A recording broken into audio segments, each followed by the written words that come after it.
Hello, everyone from Chelsea Fan TV. I hope you're all doing very, very well. There has been another update in the window. According to Fabrizio Romano, the Mike Maignan deal is now off between Chelsea and AC Milan. Chelsea are not willing to meet Milan's price. The deal is not proceeding in time for the Club World Cup, as Chelsea will not pay the Club World Cup tax.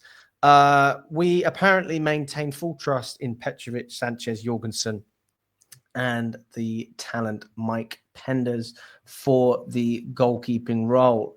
It is also important to note as well that recently it's come out that Enzo Maresca never actually asked for a new goalkeeper. This is something else that we found out recently. And this was something that was specifically led by the recruitment, but only at the right price. And obviously, they're not willing to meet Milan at 25 million euros. So the deal's not going to happen. The emotions that this club's put you through, bro. This club puts you through. Last night, bro, we were just adamant, wasn't we, bro, that this was going to get over the line.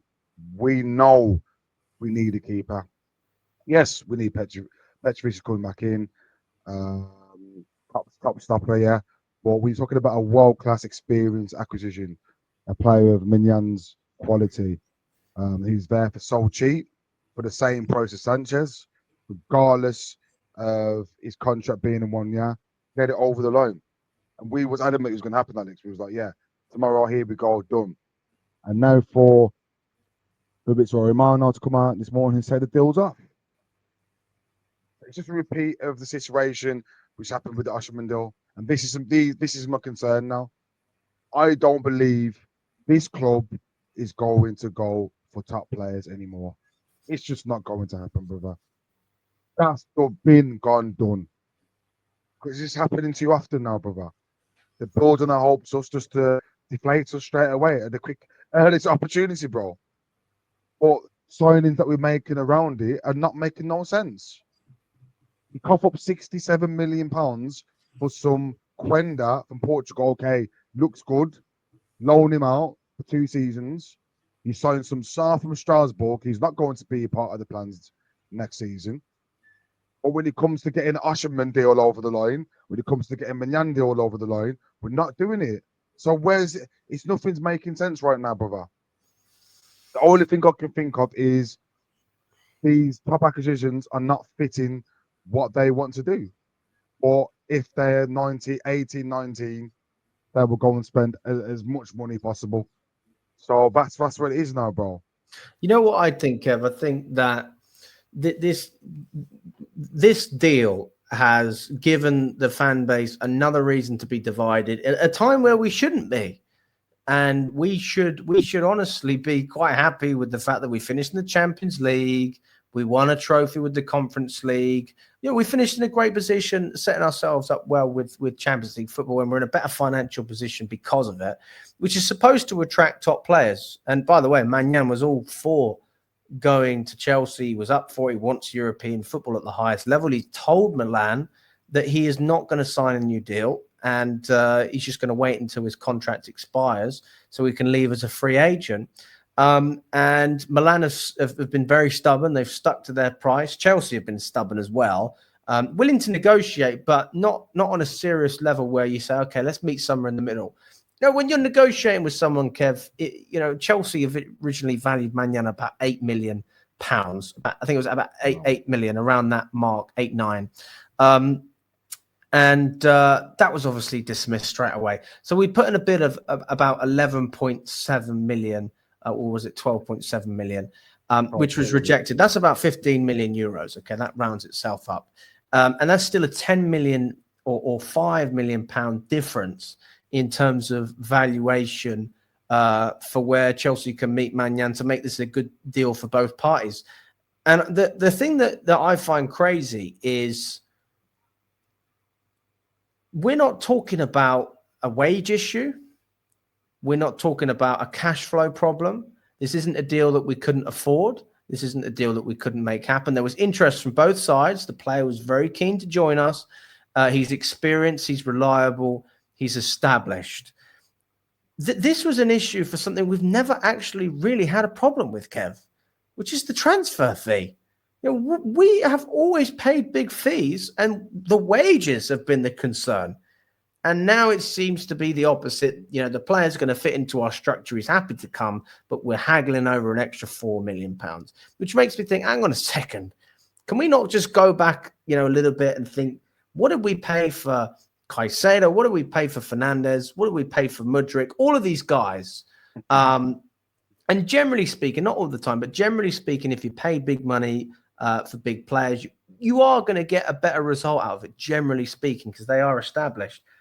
You do have exceptions, obviously, but Maignan was the best of both worlds. He was cheap, affordable, and experienced, reliable, and established. So the fact that this deal has fallen through is no surprise to me in a way, because I knew that Chelsea were going to penny pinch. But the fact that we're not even willing to negotiate a little bit and just try and meet Milan in the middle is a little bit shocking, to be honest with you. And Alex, me and you came up with a perfect proposition last night, brother. Perfect. Petrovic, we can increase the guy's valuation, loan him out for another season, get him some more experience. The £24 million that we think is worth now, maybe 40, 50 million pounds with another season. Why not loan him to AC Milan and say, kill two birds? We're both helping each other. You're getting a top young keeper. We're getting your world-class keeper. He's getting Champions League football. He's getting experience. You see, I'm getting through with it. Who are the people in charge of these negotiations, brother? Because it seems to me, but are they really cut out for their positions, bro? We know that. They're not cut out for their positions, bro.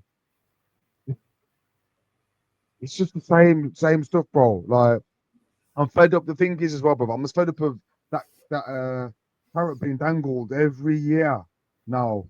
Osherman, Maignan, rare, and we just get shut down, bro, all the time.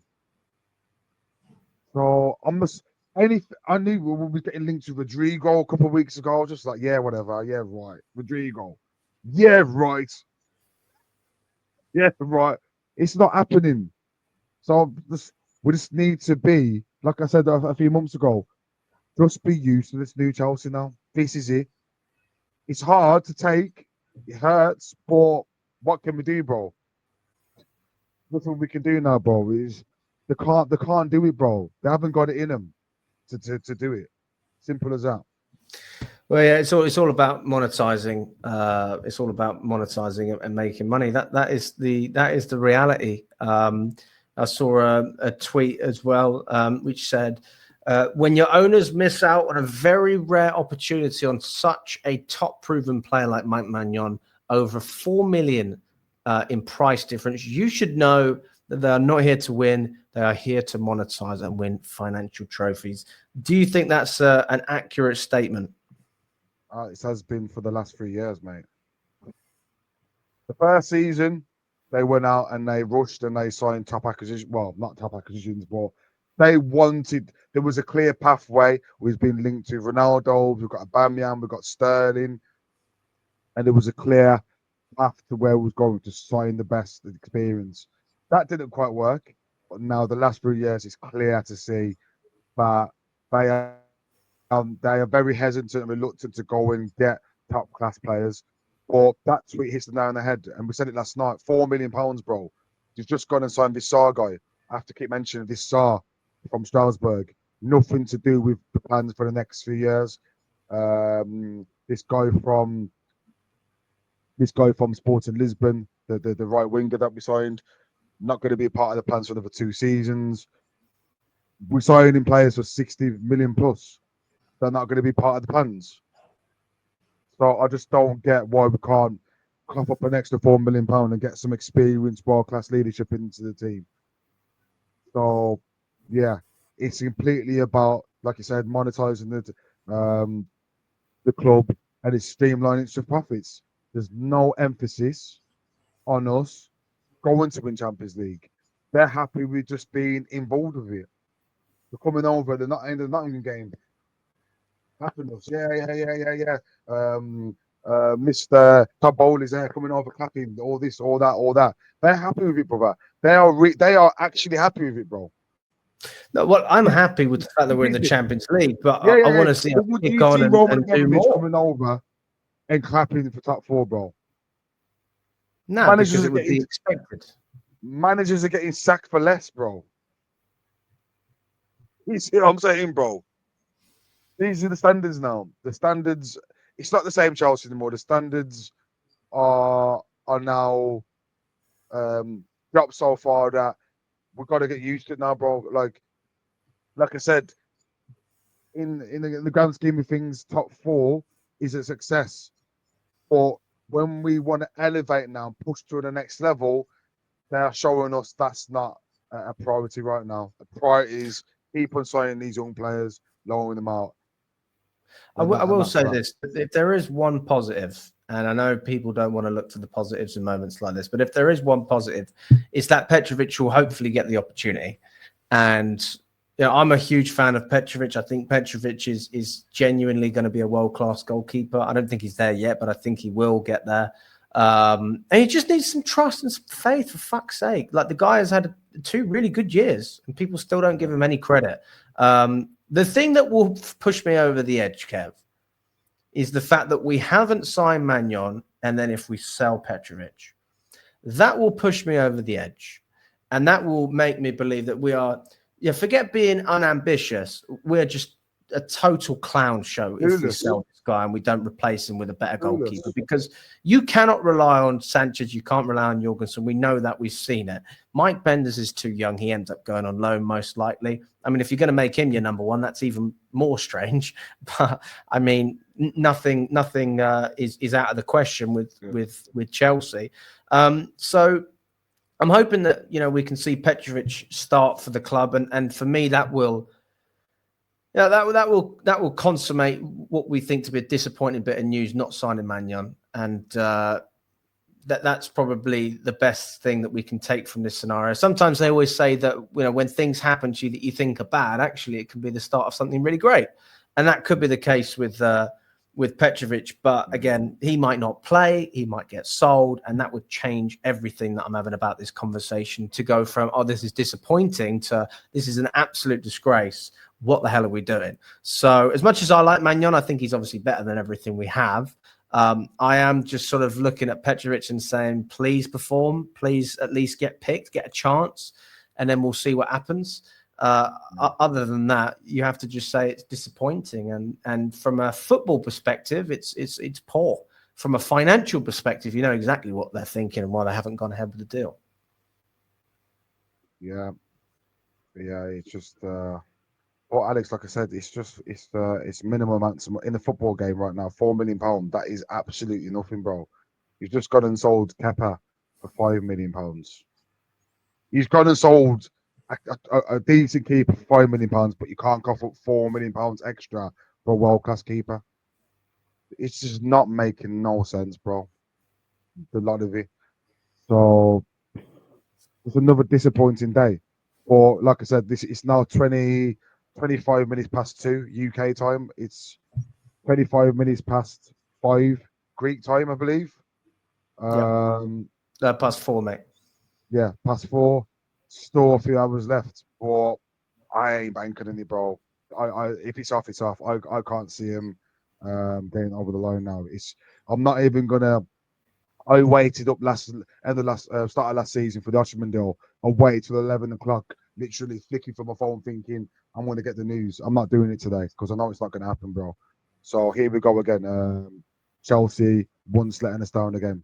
It's just the normal now. Well, we'll see what happens at the end of the window. Maybe we will get at least the Gittins deal done. But there you go. Let us know what you think in the comments, guys. If you agree or disagree with anything that's happened or that myself or Kev has said. Who do you think is going to be our starting goalkeeper? Is it going to be Petrovic? Is it going to be Sanchez or Jorgensen? Maybe even Mike Penders? Or do we potentially, knowing Chelsea, bring in another keeper to come into the side and just sell a lot of our existing assets? Because that's what they are. They're not players, they're assets for a profit. So let us know in the chat, and then we'll go from there. All the best, guys, and we will catch up very